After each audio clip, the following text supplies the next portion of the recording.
পারস্যের প্রান্তিক এক গ্রাম মিসরাহ। চারদিকে ধুলোভরা পথ, খেজুর গাছের সারি আর মাঝে মাঝে খেতে কাজ করা কৃষকেরা। এই গ্রামের এক কোণে দাঁড়িয়ে আছে একটি ভাঙা কুড়ে ঘর। সেখানেই থাকে এক গরিব ফকির, আলী। বয়স হবে 40-এর কাছাকাছি। গায়ের রং কালো, পোশাক ছেঁড়া, চোখ দুটো ক্লান্ত হলেও অদ্ভুত শান্ত। দিনভর সে গ্রামে ঘুরে ঘুরে ভিক্ষা করত। কখনো কেউ একটা রুটি দিত, কখনো একটা খেজুর। অনেক সময় কিছুই মিলত না, তবুও আলী কারো কাছে অভিযোগ করত না। গ্রামের ছেলেপুলেরা হাসত, আলী ভাই কবে বাদশা হবেন? আলী তখন হেসে বলত, যেদিন আল্লাহ চাইবেন সেদিনই। এক রাতে আলী ক্ষুধার্ত অবস্থায় মসজিদের আঙিনায় ঘুমিয়ে পড়ল। ঘুমের মধ্যে দেখল এক সাদা দাড়িওয়ালা বৃদ্ধ, পরনে সাদা পোশাক, মুখমণ্ডল আলোয় ভরা। বৃদ্ধ বললেন, আলী, তোমার জীবনের দুঃখ শেষ হতে চলেছে। কাল সূর্য ওঠার আগে পশ্চিম দিকে রওনা দাও, তুমি একটি সোনার মুদ্রা পাবে। মনে রেখো, সেটা কেবল নিজের জন্য নয়, অন্যদের জন্যেও। আলী ঘুম ভেঙে বসে রইল। সে ভাবল, স্বপ্নটা কি সত্যি হবে? ভোর হওয়ার আগেই আলী পশ্চিমের পথে হাঁটতে লাগল। কিছুদূর যেতেই সত্যি সে একটি সোনার মুদ্রা পেল। সে বিস্ময়ে বলল, আল্লাহু আকবার, এ তো স্বপ্নের সত্যি। মুদ্রা হাতে নিয়েই আনন্দে ফিরছিল, কিন্তু রাস্তায় এক ক্ষুধার্ত এতিম ছেলেকে কাঁদতে দেখল। ছেলেটি বলল, চাচা, 3 দিন হলো কিছু খাইনি। আলী দ্বিধায় পড়ল। সে ভাবল, আমি তো নিজের খাবারও পাই না, এই মুদ্রা দিয়ে কত কিছু কিনতে পারব। কিন্তু শেষে মুদ্রাটা ছেলেটির হাতে দিয়ে দিল। নিজে আবার ক্ষুধার্ত রইল। সে রাতে আবার সেই বৃদ্ধ স্বপ্নে এল, আলী, তুমি পরীক্ষায় উত্তীর্ণ হয়েছ, কাল তুমি 3টি মুদ্রা পাবে। পরদিন ভোরে আলী বেরিয়ে সত্যিই 3টি মুদ্রা পেল। একটা দিয়ে অসুস্থ বৃদ্ধকে ওষুধ কিনে দিল, আরেকটা দিয়ে গ্রামের মসজিদের ভাঙা ছাদ মেরামত করাল। নিজের জন্যে রাখল মাত্র একটি। যে মানুষ ভিক্ষা করে সেই আবার দান করছে। দিন গড়াল, মাস গড়াল। আলী প্রতিদিনই কিছু না কিছু পেত, কখনো খেজুর, কখনো গম, কখনো আবার কিছু সোনার মুদ্রা।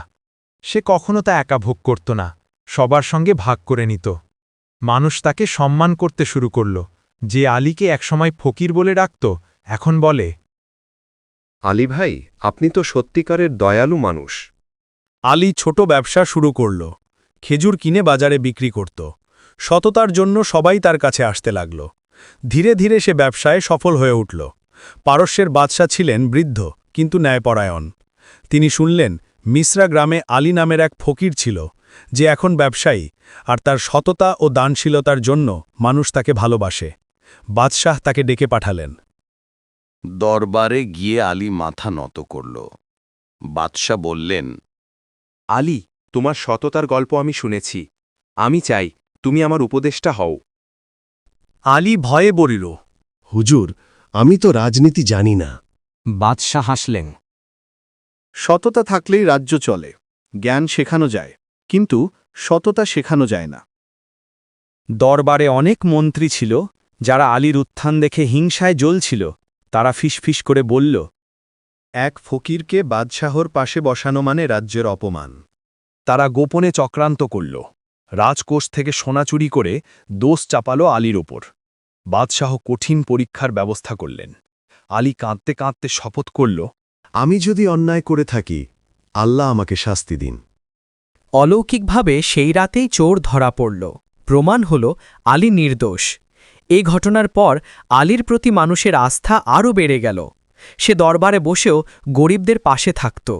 প্রতিদিন দরবারে আসত শত শত দরিদ্র মানুষ। আলী তাদের সমস্যার সমাধান করত। এক বৃদ্ধ কৃষক বলল, আমাদের রাজ্যে এখন ন্যায় বিচার ফিরেছে। আলী তখনও সাধারণ কাপড় পরত, প্রাসাদের বিলাসিতা পছন্দ করত না। কিছুদিন পর বৃদ্ধ বাদশাহ অসুস্থ হয়ে পড়লেন। তিনি আলীকে ডেকে বললেন, আলী, আমার সময় শেষ। আমি চাই তুমি আমার উত্তরসূরি হও। আলী কেঁদে উঠল, আমি তো এক ফকির, কিভাবে বাদশাহ? বাদশাহ বললেন, সত্যিকারের বাদশাহ সেই যে প্রজার দুঃখকে নিজের দুঃখ মনে করে। তুমিই যোগ্য। বাদশাহ মারা গেলেন, পুরো দেশ শোক পালন করল। এরপর আলীকে রাজমুকুট পরানো হল। মানুষ বিস্ময়ে বলল, যাকে আমরা একসময় ভিক্ষুক বলে তাচ্ছিল্য করতাম সেই আজ বাদশাহ। কিন্তু আলী সিংহাসনে বসেও আগের মতোই বিনয়ী নইল। সে রাজ্যের প্রতিটি অঞ্চলে গরিবদের জন্য খাবার ঘর বানাল, বিচার ব্যবস্থা সহজ করল, আর প্রতিদিন নিজ হাতে দরিদ্রদের খাওয়াত। সে বলতো, আমি ফকির থেকে বাদশাহ হয়েছি দয়া আর সততার জন্য, তাই আমার রাজ্যেও দয়া আর ন্যায় দিয়ে চলবে। আলীর শাসনে রাজ্য সমৃদ্ধ হল। বিদেশি বণিকরা আসত, সবাই বলত এ রাজ্যের বাদশাহ একসময় ফকির ছিলেন, তাই তিনি সবার কষ্ট বোঝেন।